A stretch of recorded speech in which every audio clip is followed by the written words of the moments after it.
Birthdays are wonderful things. Days that bring you together with your friends and family to wish you the best and spend time with you. Gifts and laughter that last long into the next day. Nothing could get between a birthday boy and his friends and family. November 9th, 2004. Me, the birthday boy, 15 years old, in solitude. As my most cherished friends are home with their new video game that came out on this very day. But what kind of game is important enough to overshadow my birthday? We're of course talking about Mr. Chef Halo, who has come back to fight the bad guys or something. I don't know, I didn't write the script for this one, but you didn't hear me say that. So, let's blow out the candles for the real birthday boy, as we bone up on Halo 2 for Xbox.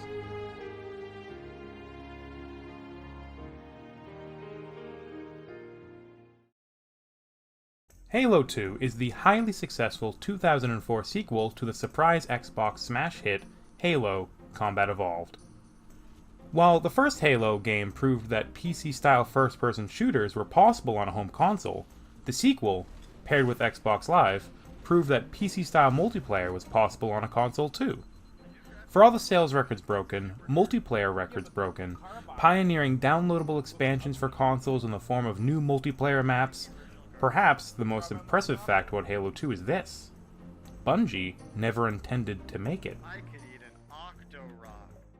At the conclusion of Halo 1's development in September of 2001, Bungie immediately began working on new projects.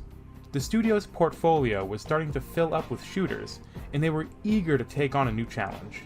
Project director Jason Jones and several members of the studio began working on a never-released project named Phoenix. But after the sales figures and the sales revenue from Halo came in, the writing was on the wall. A sequel was going to be made. Halo Combat Evolved was never planned to have a sequel, evidenced by the ending where everyone dies and our hero is left stranded in an unknown star system. This is not spoilers, the game has been out for 19 years. Bungie decided to just pretend you didn't see that, commissioned a connecting novel to be written, and in their words, tripled down on everything they had to cut from the original game, announcing their new project at E3 2002 with a flashy trailer.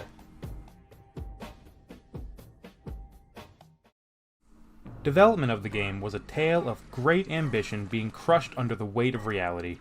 A gorgeous, playable demo shown at E3 in 2003 was a spectacle for its time, and still impressive today, but was only possible due to the Xbox development kit it was played on having double the RAM of the consumer unit, a now paltry 64 megabytes.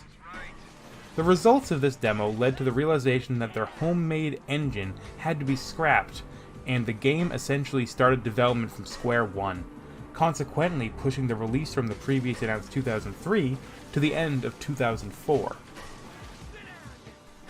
The games that were released as Halo 2 and Halo 3 were originally envisioned as a single story, leading the player to and from Earth in the midst of humanity's final doomed battle in a war of extinction. Two ancient alien megastructures in a desperate attempt to defeat the religious zealots of the Covenant and eradicate the all-consuming parasite with the Flood. But for all the features and stages that made it into the final game, it seems like some were unfortunately cut. From lighting systems to graphical quality, to complex moving geometry in the single-player game, a wholly unique multiplayer format, and even a Warthog run taking place in the Covenant megacity of High Charity, ended up on the cutting room floor. Even the entire second half of the proposed storyline had to be removed, and was later made into Halo 3. The infamous cliffhanger ending of Master Chief triumphantly returning to Earth with the intention of finishing this fight was not what players expected as the final line of dialogue of this game. Not everything about the development of Halo 2 was an exercise in sacrifice. With some high-profile musicians and voices being brought on board, the project's future was starting to look bright. Composer Marty O'Donnell brought in Steve Vai to lend his guitar to the series' theme, and the bands Incubus and Breaking Benjamin provided the soundtrack to key moments in the game's story. John Mayer appears in an uncredited performance during the game's credits. actors Ron Perlman and Robin Atkins Downs joined the cast to bring their experience to the newly introduced human leader Lord Hood and High Covenant prophet Truth. The cast was also blessed with Keith David in his gorgeous voice as the Covenant ex-heretic, the Arbiter. Multiplayer was a different story. While the eventual shipped game was a wildly successful experience, the original multiplayer component was planned to be a more meaningful presence in the game. The original plan was for asymmetric maps, with one team of Spartans and the other of Covenant elites, with alternating rounds of offense and defense, with each map and its respective battle taking place canonically within the game's story. This was meant to be the entire multiplayer component.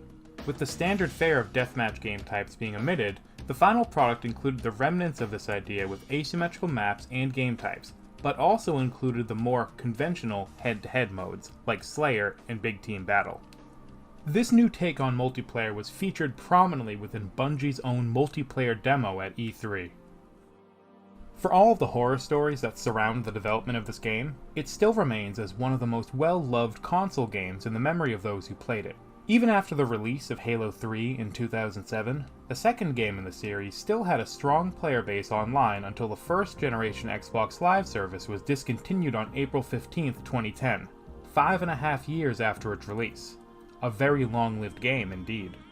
New life was brought to Halo 2 when it received a remaster in 2014 as part of the Master Chief Collection on Xbox One, and once again in 2020 when the Master Chief Collection was ported to Steam, allowing both a whole new generation to play the game, as well as allowing many of the original players who have moved away from consoles to return to an old favorite. Halo 2 remains to us as a lesson in the consequences of overambition, the motivation of making a profit over exploring new ideas and projects, and the way the events of its development foreshadowed what the current AAA game studios resemble today, as well as what can be accomplished in spite of these challenges. While not delivering on the studio's private ambitions, Halo 2 remains to us as a beloved memory, a treasure of our childhood, and the beginning of many lifelong friendships formed online and ones strengthened offline.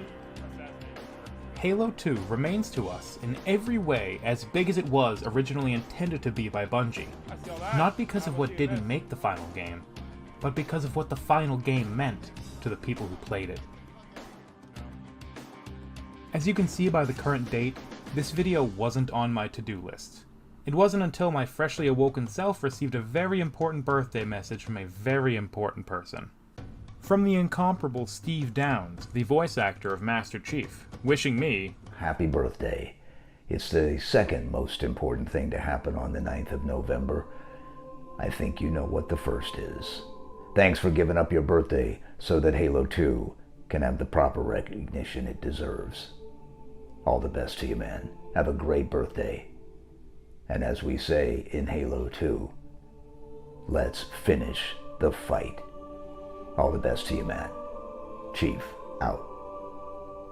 November 9th, 2004. Despite the loneliness felt by me, a non-Xbox haver at the time, was not only a birthday overshadowed by the release of one of the most important games of that decade, but the birth of friendships built on the foundation of trust and camaraderie.